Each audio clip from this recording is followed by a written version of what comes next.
Have you ever wondered what games you should keep or you should lose? Find out here at Purge Reviews. Tash-Kalar, Tash-Kalar, Tash-Kalar. You are a game I liked, and you're a game I wanted to love. And sometimes that distance can be enough to get rid of you. I really wanted to like this game. So you have this combat generating game that's going on where you're fighting other people, but it's not what you expect. You expect dice rolling and all this fun stuff that's going to be going on, and luck and randomness and all the charts perhaps. Instead, you're going to get this like little abstract game where you're moving pieces around and you want to get them into patterns, and they're worth powers when you first put them off, then they morph into something that isn't powerful any longer. They just become a generic thing. This whole thing about making these like geometric shapes and stuff, and it's fine. And a lot of people like this game, but the more I played it, the more I was like, I'm not really sure that there's a disconnect with the theme for me, and it just kind of wasn't flowing to me. I'm not really an abstract guy, and really that's what this game is, despite the attempt to put a lot of chrome on this one. It's a very abstract game of just getting your pieces into certain patterns. That can be really fun, and a lot of people are going to have fun with this. And this is a game that I think people like. It was enough to get an expansion for it, I believe, but it just wasn't something that spoke to me. I didn't want that crunchy, that mind-burning. I like to get immersed in a theme and feel like I'm there if I'm going to have like a fighting game like this. It really just didn't appeal to me. I'm probably not his target market, and I went ahead and purged this one. But it's very unique, and if you like these Vladi-type games, this might be something that you want to pick out and at least try because of its uniqueness. I don't remember another game exactly like this that just takes a theme and just drops it on its head. So for me, it's going to be a purge. I just felt like I was working more than I was having fun when I was playing it. Here's Tash-Kalar Arena of Legends. Very striking box here. Very good sized box for your shelves. Coming out with Z-Man and CGE. And this is a very striking. See this guy in the background? It's just a very cool, this horse guy going in. Very, very cool box. This is the coolest part of the game. You're not going to get this necessarily inside. You're going to have these little wooden things. Very good quality here that you'll be keeping track of. They're double-sided. You're going to get a guidebook, which we'll go over, and a full roll sheet, which we'll go over later. You're going to get a lot of these little boards that hold cards and track things for you, which we'll look at in a few minutes. This is going to be your board. Very abstract. It's double-sided depending on which type of game that you're playing, but it's just a bunch of squares. You're going to get a bunch of these little tokens in the different colors, and they're double-sided, have heroic on one side and just the regular guys on the other side. And they're fine. Tad thin, but they're fine. I mean, this is pretty much what you're playing with. This is an abstract game. Then you're going to get a bunch of cards. You can already see that the box is way too big for this game. Here's the cards. There'll be the scoring. This kind of have what you're trying to do and how many victory points are on them. You'll see here there's no artwork on this. It just kind of tells you what the powers are. Now, these are the cards you'll be playing with in the game, and these do have some phenomenal artwork on it. So you can see one of the factions here that you just have this Naiad here and a Dryad, and these are going to be your Woods people, the Kiskin Spirit. He'll tell you what pattern you're trying to build in with the power. Going to come with 4 different decks in the box. 2 of them are different, and 2 of them are the same. So these 2 are exactly the same, just different colors. And these 2 that you get are different. So I guess you get 3 different types, 4 total, but 2 of them are exactly the same. The components are fine. I think for what you're getting here at Abstract Game, the artwork that is presented is very, very good. But you can look at the game, how you play the game and decide if it's something for you. Now, this is one of those rule books that kind of didn't know what it wanted to be. So you're going to have a lot of different rules. You're going to have like the jokester stuff going on. You're going to have some pictures across here. Here's the 4 schools that you have. And kind of an explanation of all the different pieces over here with pictures of the components. Fantastic. Over here is a how to play. Very easy. So we'll be putting those little tokens out on the board. And then kind of everything about the cards will be coming in and how you place them. Now, it does start with an introductory game, which is what you see here. Rules for the first full game start right here. And this is where the game starts breaking down for me, where it has a whole bunch of different ways to play. High form, deathmatch, team play, which I would never play. So all these different ways to play this game. It's a very flexible game because it is an abstract game. And a few more thoughts from the creator. This cheat sheet really, once you read through the rule book one time, will have all the rules that you need. It's double-sided for all the different things that you can do. This is very handy, but there's only one of them in the box. So there are 4 different schools that you can use. The game recommends starting out with the red and the blue deck because they're exactly the same, and you would shuffle these up, and everybody would draw 3 of these into their hand. 1, 2, 3. The board will be set up here depending on which side you're going to play on. In the starter game, you would shuffle these flare cards, and everybody's going to get one of these. These are the catch-up mechanic in the game, which I'll go through in just a second.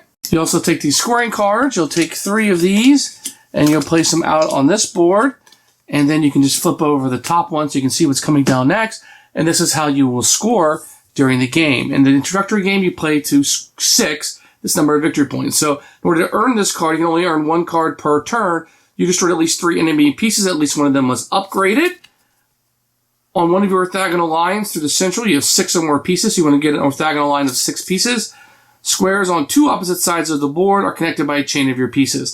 So that's what you're going to kind of do. At the end of your turn, if you've done one of these, or at least one of these, you'll take that and you'll score. Then the next one will come out. I'll set these aside. There's a whole bunch of different things you can do to score during the game, but just know that these are there. So the majority of the game will be played on this board. On your turn, on the first turn, you simply just put out one of your markers, which is the single sword.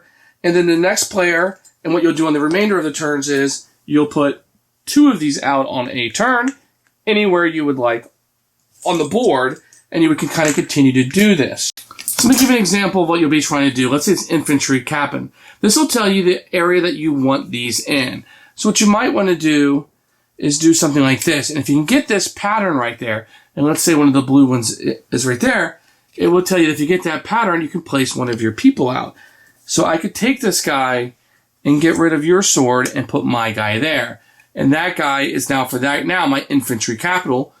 Do up to 2 combat moves using your pieces other than the infantry captain. So this is my infantry captain. I can do 2 combat moves here. Let me give you another example. If I'm trying to do the high priestess, I may want to have something like that set up. Then what I would do is I'd be able to upgrade her. And the high priestess may do 1 standard move, whether she moves or not. You may upgrade 1 common piece adjacent to her. So this is her right there. I would move up maybe 1 piece there. And if I had somebody adjacent to her, I could flip them over and make it heroic. So what you're trying to do is just trying to get these guys in, destroying people on the board and having these guys come out in order to score points on the victory point cards. So you'd be trying to accomplish something on these cards in order to score these victory points. While you're doing this, your opponent is also putting things out. So let's say he put one of those out for 1 action. He would have the second action. He could play a card. If summoning the bomb is your last action this turn, nothing happens. Otherwise, destroy the bomb and all common pieces adjacent to it. So in this pattern right here, you would put a bomb out. So let's say you put it, let's see, there, I can do it like this. There's 2 here. So he would go here. And then I could, all pieces adjacent to it would come off the board. So this one would blow up and go back into the supply. These are your flare cards. These are your catch-up mechanic. If your opponent has 4 more of these out on the board than you can do what's on the top of the card. If they have 6 or more regular ones out on the board, then you can do the bottom. You kind of cash this in when you do it, and then you would draw another one from the deck. And this is the catch-up mechanic that the game utilizes, what they call flares, and you always have 1 in your hand at a time. In this starter game, you play up to 6 points. Whoever scores 6 points is the winner. Now, there is a full game where you can play with these legendary creatures they can add it. They become just a little bit more complicated. You can see that these are a little bit more complicated that you would be doing than, say, compared to this high priestess, where they have 3 basic ones out. This requires 2 basics and 3 heroics in this very complicated pattern, but the powers will be more powerful theoretically. You can see that there's a lot more going on here. So you can add these into the game once you feel a bit more comfortable, and everybody will have a couple of these to play during the game, and they're just stronger beings that you can put out there. I'm going to go back to the rule book for a second. So depending on the type of game that you choose, once you get to the full game, the ending may change. You may change based on maybe going to a different victory point or something that you're trying to accomplish. And then you would get scoring based on different ones. Here, like the end of the game is triggered when somebody gets 17 points. Here in the high form, we check for end of game only at the end of each player's turn, and you're looking for 9 points or more. So it just kind of depends on which one of these games that you're choosing. Most of the time that we play, we just play to a certain point amount. At that point, the game would end. Who should buy this game? Vladi Churchill has a lot of fans. If you're looking to get his entire collections or something you want, if you're looking for a fighting game, I think you're going to have to, like, not get what you're used to getting. This is a very abstract game, so abstract fans might like this. Abstract fans might like this because it's different. It has this, like, different fighting attached to it. And there's a lot of different player powers that can come out based on the cards that you're playing and the tiles that you have in the game. For me, it was just too much of a brain burner. I didn't enjoy myself when I was playing it, and that's what this game comes down to. I like what I saw. I like the idea behind it. I just didn't have fun when I was playing it. And that means it's got to go. Purge for me. Thanks for watching the video. I really appreciate you tuning in. If you liked it, please like it and hit that little subscribe button. That really helps out the channel. Lets us know that you're getting the videos that you want. If you agreed or disagree with what I said, feel free to comment below. I'd love to hear what you have to say, and I promise that I will comment back. Thanks for watching, and everybody else, keep playing.